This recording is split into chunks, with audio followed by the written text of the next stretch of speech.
Landasan pendidikan adalah tumpuan dasar konseptual dan asumsi-asumsi yang dijadikan titik tolak dalam pendidikan, yang mana asumsi-asumsi ini berasal dari agama, filsafat, ilmu, dan hukum atau yuridis. Dengan mempelajari landasan pendidikan, seorang konselor dapat bertindak dengan baik dan benar dalam memberikan pelayanan kepada konseli ataupun peserta didik, dan dapat meningkatkan perkembangan pola pikir dan pola kerja konselor dalam bagaimana seharusnya melakukan praktik konseling dalam upaya pengembangan layanan bimbingan dan konseling.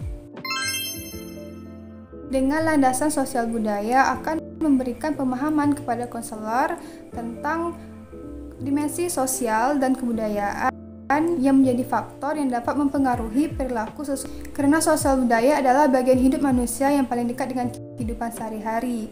Dan dengan mempelajari landasan sosial budaya akan mempermudah konselor dalam memahami situasi dan kondisi lingkungan konseli. Karena landasan yuridis bisa diartikan sebagai suatu konsep peraturan perundang-undangan yang berlaku sebagai titik tolak atau acuan dalam praktek pendidikan dan studi pendidikan, dan praktek pendidikan nasional yang diselenggarakan dengan mengacu kepada landasan yuridis yang sudah ditetapkan, baik undang-undang maupun peraturan pemerintah mengenai pendidikan. Dan dengan adanya landasan yuridis, para pendidik dan tenaga kependidikan dapat menjadikannya sebagai suatu acuan untuk terciptanya tertib penyelenggaraan sistem pendidikan nasional sehingga tercapai tujuan pendidikan nasional dalam negara tersebut.